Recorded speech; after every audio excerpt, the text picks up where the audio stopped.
Salut tout le monde, c'est Comicsplay, j'espère que vous allez bien. Aujourd'hui, on se retrouve pour la 13e émission de Mes Lectures Comics, l'émission qui vous parle de mes lectures du moment, qu'elles soient bonnes ou mauvaises. C'est parti.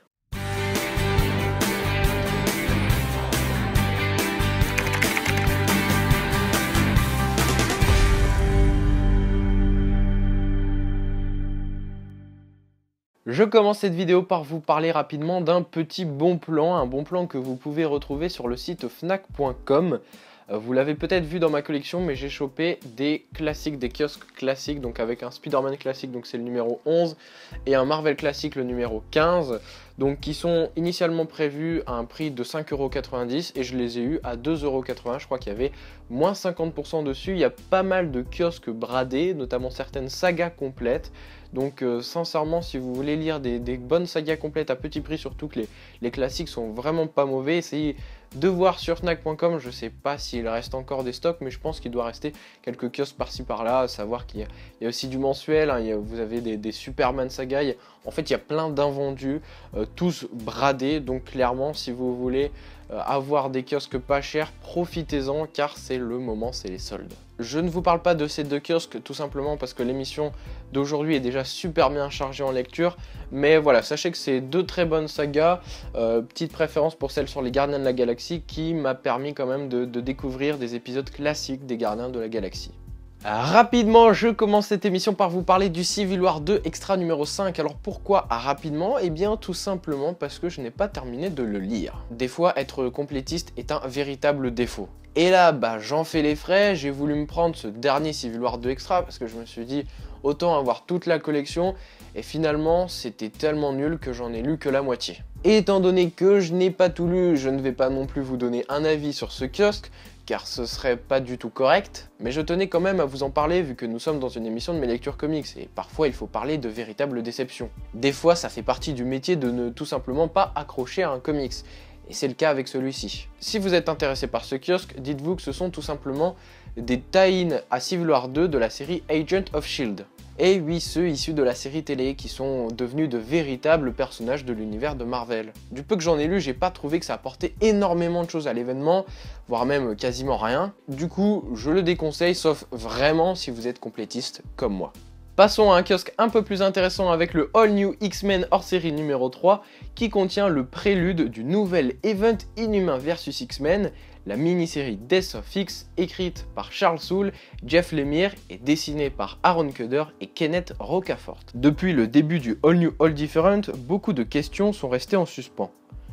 L'un des plus grands mystères de ce relaunch concerne Cyclope et son équipe de mutants révolutionnaires entreaperçus dans la série Uncanny X-Men. Si nous avons pu voir quelques membres de cette équipe dans d'autres séries, comme Fabio dans la série Spider-Man, ou encore Magic de retour au sein des X-Men dans la série Extraordinary X-Men, d'autres manquent à l'appel, comme Cyclope ou encore Emma Frost. Que sont-ils devenus? Sont-ils morts? Et surtout, quelles sont les origines de la guerre entre Inhumains et X-Men? Toutes ces questions se trouvent bien sûr dans Death of X.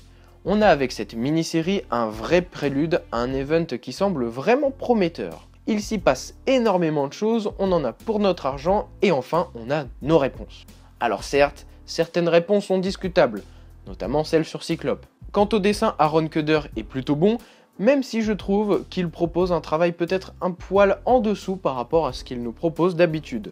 Enfin, un prélude qui sert à quelque chose. Même si j'ai été un peu déçu du sort qui est réservé à Cyclope dans ce prélude, je suis hypé maintenant par Inhumains vs X-Men et j'ai énormément d'attentes. La guerre entre les deux factions semble très prometteuse et j'espère qu'à l'instar de Civil War 2, que celle-ci fera avancer les choses. Pour moi, cet event est carrément indispensable avant la lecture d'Inhumains vs X-Men que je vous chroniquerai dans la prochaine émission de Mes Lectures Comics. Le dernier kiosque chez Panini Comics, c'est le relaunch du Marvel Saga qui redémarre au numéro 1, un relaunch totalement incompréhensible, car tout simplement dans ce kiosque on retrouve la deuxième saga de la série Contest of Champions, la deuxième et dernière même.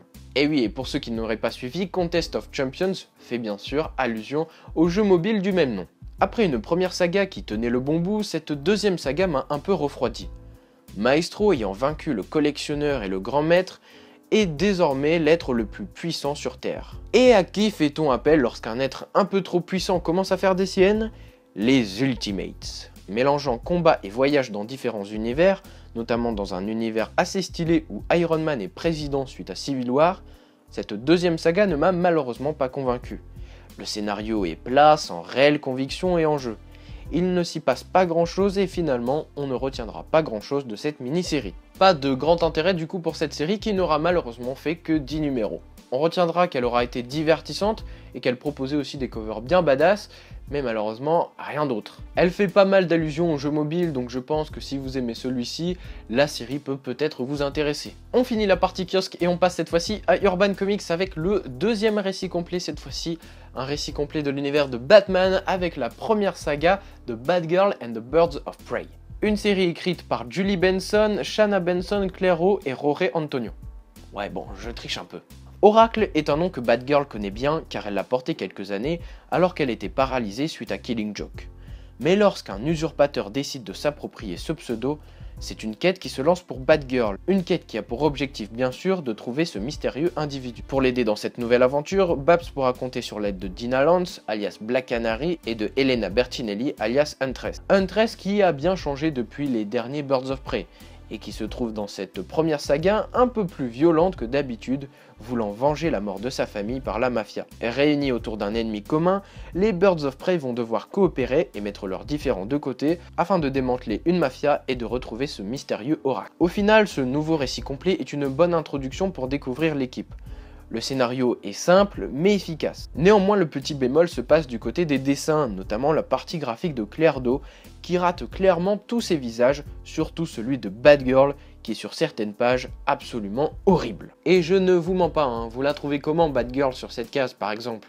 Bon, je le dis souvent, mais il faut tout le temps le rappeler. On a quand même une saga complète dans ce kiosque pour moins de 6 € qui correspond à un TPB VO. C'est beaucoup moins cher qu'en VO et surtout la saga n'est pas mauvaise. On retrouve dans ces 160 pages une bonne introduction à l'équipe mais aussi une bonne cohésion entre les trois héroïnes.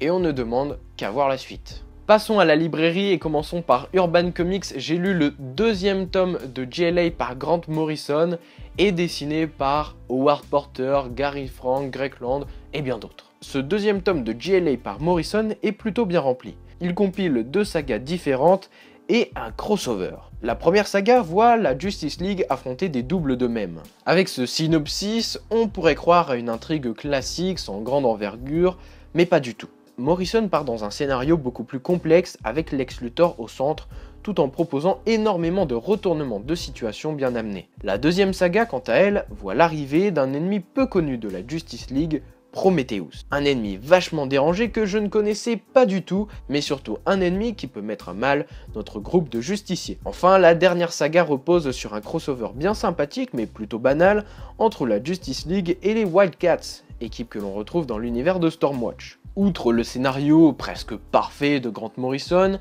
il faut quand même noter le super travail d'un dessinateur en particulier, Howard Porter, qui propose de super pages et des plans travaillés. Je ne me mouille pas trop en vous disant que pour moi Justice League of America tome 2 est le tome du mois. Bon, si on oublie DC Rebirth, ok. Dans ce deuxième tome, on monte en crescendo, notamment au niveau des relations entre les personnages, mais aussi au niveau des intrigues que j'ai trouvé supérieures au premier tome. Au final, on en a clairement pour notre argent. Urban Comics propose encore une fois une édition de qualité, et si vous êtes fan de la Justice League ou de Grant Morrison, ce tome est immanquable. Enfin, on termine ce nouveau numéro de Mes Lectures Comics avec le gros coup de cœur du moment. Bon, ça fait déjà un moment qu'il est sorti, mais disons qu'il n'est jamais trop tard pour découvrir de super bonnes lectures. Et aujourd'hui, on va parler de Fear Agent tome 1 et tome 2, parce que c'est bien d'avoir les deux. Un des classiques indépendants qu'il me restait à lire sur ma liste était bien sûr Fear Agent de Rick Remender, Tony Moore et Jérôme Opena. Et c'est maintenant chose faite, et clairement je n'ai pas été déçu. Fear Agent, c'est l'histoire de Heath Hudson, un exterminateur d'extraterrestres solitaire et alcoolique, dernier membre des Fear Agent, ayant pour simple mission de sauver le monde. Un monde extrêmement riche, sorti tout droit de l'imagination débordante de Rick Remender. Voyage dans le temps, voyage dans l'espace, fight avec des créatures venues des quatre coins de l'univers font partie de l'imagination débordante de cet auteur. Une imagination débordante qui n'en finit plus au fur et à mesure de notre lecture. Vous l'aurez compris, Fear Agent est donc un récit 100% science-fiction, avec pour objectif de ne pas se prendre la tête. Et cette décompression permet la découverte d'un récit de qualité, mêlant action, humour, émotions de toutes sortes, sans oublier la magnifique partie graphique de Tony Moore et Jérôme Opena. Car oui, il faut en parler, la partie graphique est à tomber par terre et propose une richesse graphique débordante à n'en plus finir. Que dire de plus? Eh bien finalement pas grand chose. En fait j'ai tellement pas envie de vous en dire plus parce que c'est un truc à aller découvrir soi-même. J'ai fait l'erreur de ne pas le découvrir plus tôt, alors s'il vous plaît ne faites pas la même erreur que moi. J'avais entendu énormément de bonnes choses sur cette série et je vous confirme tout ce qui a été dit. Cette série a vraiment tout pour plaire, une bonne dose d'action d'aventure qui ne permet aucun répit. On est happé par l'histoire et on n'arrive pas à décrocher, tellement la série est délirante et nous emmène dans un univers riche qui n'en finit plus. Et que dire des éditions d'Achilleos qui sont super agréables à lire et qui possèdent surtout énormément de bonus. Et vous le savez, pour ceux qui suivent déjà depuis pas mal de temps ma chaîne, j'adore quand une édition compile pas mal de bonus. Là vraiment, j'en ai eu. Hein, voilà, j'ai été servi, il y a pas mal de concept art, il y a pas mal de croquis, etc. Voilà, je vous en montre un petit peu. Voilà, les éditions sont vraiment magnifiques. Et voilà, moi je n'ai qu'à vous conseiller Fear Agent qui pour moi est la lecture indépendante à surtout posséder dans sa collection et à ne manquer sous aucun prétexte. Et pour les lecteurs un petit peu plus curieux, je vous fais un peu de teasing pour la prochaine émission de mes lectures comics, je vous parlerai du hors-série de Fear Agent. Et bien voilà, c'est déjà la fin de ce tout nouveau numéro de mes lectures comics. J'espère que vous l'aurez apprécié, il y avait quand même un programme plutôt chargé avec notamment 2 superbes lectures librairies, je ne peux que vous conseiller JLA Tome 2 et Fear Agent. Si vous avez apprécié cette vidéo, n'oubliez pas que vous pouvez me laisser un petit pouce bleu, vous pouvez aussi me rejoindre sur les réseaux sociaux Facebook, Twitter et Instagram, les liens sont bien sûr dans la description.